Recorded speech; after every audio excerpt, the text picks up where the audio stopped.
You stay up all night staring at your laptop, eyes burning, thinking this sacrifice is what's finally going to change the game. You down another coffee to stay awake and grind for 12, 14 hours, trying to brute force your way to success. But the math on brute force just doesn't add up. If sweat and exhaustion were the currency of success, half the population would own a bank by now. They sold you the lie that burnout is the mandatory toll you have to pay to make real money. It's a lie. The game isn't won at high noon in the middle of chaotic emails and notifications blowing up your phone. The whole thing happens in the dark, in those exact 5 minutes right before you lose consciousness and fall asleep. That is the exact moment most people ruin their own future, reliving the anxiety of a credit card bill or the fear of failing. A man named Neville Goddard tried to warn everyone about this decades ago. He called this razor-thin window of time SATS, state akin to sleep. Back then, the suits called him a mystic, a lunatic. But there was nothing esoteric about it. He was hacking human biology way before any scientist put someone inside an MRI machine to prove the obvious. And now, I'm going to show you what actually happens inside your brain when the bedroom lights go out, and how the guys who control the board use this system glitch so they don't have to fight for their lives the next morning. You spend your entire day in survival mode. Science calls this beta brainwaves. It's that annoying state of high alert. The traffic, the client demanding a deadline, that passive-aggressive email hitting your inbox right at 5 p.m. When you're operating like that, your brain puts up a wall. Neuroscientists call it the critical faculty. But forget the fancy term. Think of it as that grumpy bouncer at the door of an exclusive club, the guy in the suit with his arms crossed. If you walk up to this guy in the middle of the day and say, "I am rich," or "My business is about to blow up," he's going to laugh in your face. He looks at your bank account, looks at your stress levels, and blocks you. He says, "Liar, you're broke. Get back to the end of the line." And that's exactly why repeating positive affirmations in traffic almost never works. You're picking a fight with the bouncer while he's 100% awake. But the system has a glitch, a blind spot. You know that moment when your eyelids get heavy, your phone slips out of your hand, and you're just about to pass out? Neuroscience calls it the hypnagogic state, which is nothing more than that narrow bridge between being awake and falling fast asleep. The transition. At that exact moment, your brain's frequency plummets. It drops out of that stressful beta state and shifts into theta. The engine simply idles down. And guess what happens to that grumpy bouncer when you enter theta? He passes out. He literally falls asleep in his chair. In that exact minute, the door to the main vault, your subconscious mind, is left wide open. Nobody is standing guard. Nobody is there to judge whether what you're thinking is a material fact or just imagination. Neville figured this out way before brain mapping machines even existed. If you use those few minutes in theta to feel financial victory, your brain won't question it. It can't question it because the security feed is down. It swallows your imagination as a biological fact. The problem is what most of us do instead. We take that open door and we throw garbage inside. Your head hits the pillow and you start rehearsing the argument you're going to have with your boss tomorrow, or agonizing over a bill that isn't even due yet. You sneak right past the sleeping bouncer and hand a chaotic work order directly to your brain to process all night long. The machine doesn't care if you want to get rich or if you're going to go bankrupt. It just prints out the reality you typed in during those final 5 minutes of consciousness. If you're wondering why your bouncer is so aggressive in the first place, blame your childhood. Cellular biologist Bruce Lipton proved something borderline infuriating about human programming. From age 0 to 7, you simply didn't operate in this constant state of stress that consumes you today. Your childhood brain lived almost entirely, guess where? In theta waves. That's why up until age 7, we are literal sponges. You didn't have that annoying bouncer at the door yet. That so-called critical faculty didn't even exist. If someone told you that you could be an astronaut, you believed it instantly. If you watched a movie and decided you were going to be a millionaire living in a mansion, your brain said, "Cool, this is real." Everything that entered your head, your subconscious, downloaded like it was permanent software. It was a direct download, zero filters. But then you grew up. Adulthood hit you right in the chest, bills piling up, clients ghosting you out of nowhere, getting stabbed in the back at work. It's 2026 and it feels like everyone's running on a treadmill that keeps speeding up, getting more and more exhausted. All that chaos made your brain harden. The sponge dried out. You built a massive shell of skepticism and were thrown straight into beta survival mode. And you got stuck there. You became a cynical adult, and rightfully so. And that is exactly why a lot of the stuff they sell you out there doesn't work. They tell you to sit down in the middle of the afternoon, brain boiling with worry, and think positive. They tell you to look in the mirror and scream that you're prosperous. You do it, and you feel like an idiot. You know why? Because the cement has hardened. The bouncer at the door is wide awake, arms crossed, laughing at your little performance. What Neville Goddard taught, and what modern science now fully backs up, is that you don't need to fight the cement. You just need to hack the clock. Those 5 minutes before you pass out on your pillow, that trance-like state where you can barely feel the weight of the blankets on your body. That's not just a moment of relaxation, it's a biological time machine. When you enter SATS, when your engine revs down and drops into that theta frequency in bed, you go back to being 7 years old, physically, chemically. The cement cracks, the sponge gets soft again, your subconscious opens up and says, "All right, tell me, what's the truth now?"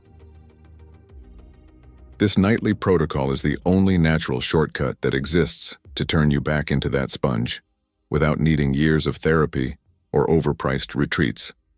And if, right at that moment, you can smell the leather seats of the car you want, or feel the genuine relief of seeing a massive balance on your banking app, your brain won't think it's a trick. It's going to download that feeling straight to your hard drive. It will accept it as your new absolute reality. And if you think this is just modern internet guru talk, we need to go back in time a bit. There's a very specific reason I call this an elite secret. Think about Thomas Edison. The guy wasn't some mystic meditating on a mountaintop. He was a ruthless businessman, an inventor who built an empire from scratch and died a billionaire. And he knew exactly how to pry open the door to this vault. He didn't wait for sleep to happen by accident. He orchestrated the process. Picture this. Edison would sit in a heavy armchair in his office. He'd grab 2 solid steel balls, one in each hand, and on the floor, right beneath his hands resting on the armrests, he'd place 2 metal trays. Then he would just close his eyes and let the exhaustion of the day kick in. He'd slip away from that high alert state. The mind's bouncer would shut its eyes, and he'd drop straight into the hypnagogic state, Neville's famous SATS. But here's the genius part. Right at the millisecond, his brain plunged into pure theta waves. You know what happens to the human body? The muscles instantly relax. His hands would open. The steel balls would crash down onto the trays. A deafening noise right in the middle of the silence. He would jolt awake. Now, why would a brilliant guy do this to himself? Because in that exact second before the noise, the door to his subconscious was blown wide open. Edison would walk in, grab the answer to an invention worth millions of dollars, and get woken up by the crash before he could fall into deep sleep, which is when we forget our ideas. He literally entered the theta frequency to steal ideas from his own brain and drag them into the real world. And he wasn't the only one. Salvador Dali, arguably the most genius artist of the century, did the exact same thing. Only Dali used a heavy iron key and a plate on the floor. The principle was identical. Hack your biology in those 5 minutes of transition. They weren't sitting around trying to manifest money with magical thinking. They were operating their own minds like someone typing code into a computer. They used the drop in alertness to give a direct, unfiltered command to the machine. So stop and think about it. If the guy who invented the light bulb and shaped modern industry used this biological loophole to solve complex problems, what are we doing? We take the most absurdly powerful tool nature gave us, and we use that exact moment before sleep to suffer over a passive-aggressive email we have to answer the next morning. We use the Theta state to create mental debt, while the historical elite used it to build empires. The good news is you don't need steel balls or metal trays on the floor tonight. We don't need to jolt ourselves awake. We just need to learn how to use the pillow the right way. Tonight, you're going to run the test. Your bed is going to be your lab. The protocol is almost annoyingly simple, but it requires you to drop that miserable habit of scrolling your phone feed until your eyes burn and the screen drops on your face. The phone dies on the nightstand. Lights out. You lay on your back, and then you just breathe and wait. You're going to feel the mattress swallow the weight of your body. Your breathing shifts rhythm. The chaotic traffic in your head starts to slow down. That's the grumpy bouncer at the door starting to nod off in his chair. You're slipping, falling slowly into the Theta state.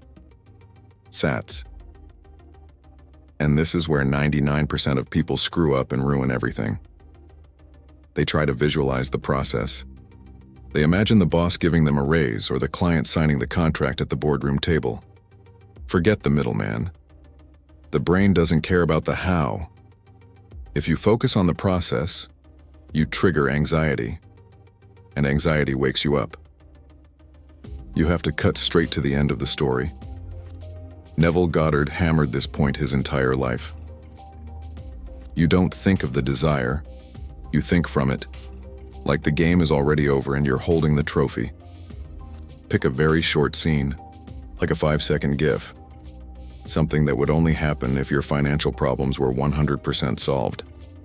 It could be you sitting in the driver's seat of the car you want to buy in cash, but you're not looking at the car from the outside, like in a movie. It's in first person. Feel the texture of the leather on the steering wheel. Is the wheel cold? Is it warm? Feel the exact weight of the key fob pressing into the palm of your hand. Take a breath and smell that new car scent mixed with your cologne. Or maybe your scene is looking at your banking app. Don't just imagine numbers glowing in the air. Imagine the weight of the phone in your hand, the glare of the screen lighting up your face in the dark, and most importantly, that overwhelming relief in your gut. That physical sensation that the bill is paid and there's plenty left over. Without that physical sensation, it doesn't work. It's just a silent movie playing in your head. You're gonna take that 5-second GIF and hit play, and repeat it, again and again. Your mind is gonna try to wander. It's gonna want to remind you of that work email. Normal. You don't fight it. You just pull it gently back to the leather steering wheel. Keep it calm. The lethal secret to this protocol is this. You must fall asleep while your 5-second GIF is looping. In the exact millisecond you pass out and lose consciousness, that scene drops straight into the vault. The bouncer was asleep, remember? You just handed over the work order for your brain to process for the next 8 hours. Clinical neurology shows zero distinction between a physical event and an intense visualization in the Theta state. To your biological machine, the experience is identical. You really did sit in that leather car. You really did see that money in the account and felt the relief. And when the sun comes up, your body isn't going to wake up desperate to survive another day. It's going to wake up programmed to hunt down in the real world what it already experienced as an unquestionable truth during the night. But look, I'm not here to ask you to believe me. You've probably heard a lot of empty promises.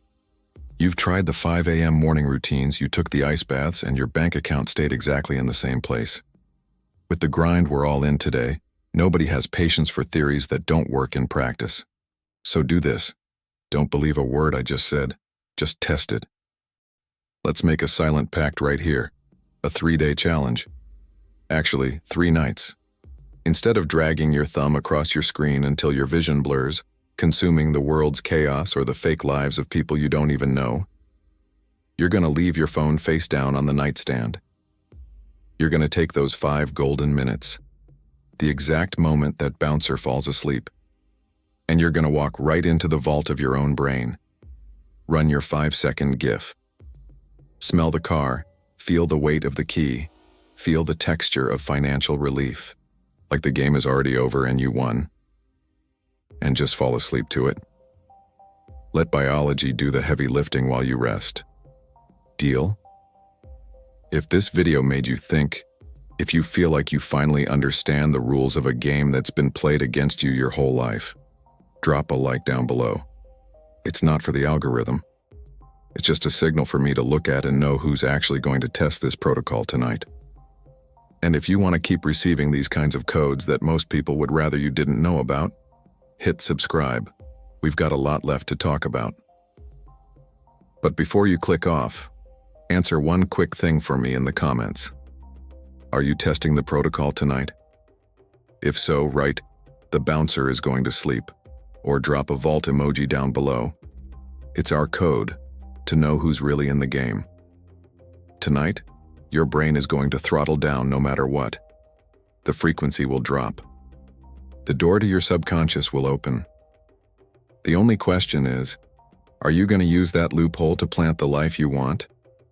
Or are you going to leave the door wide open for tomorrow's stress to walk in and wreak havoc all over again? The choice is yours. See you in the next video.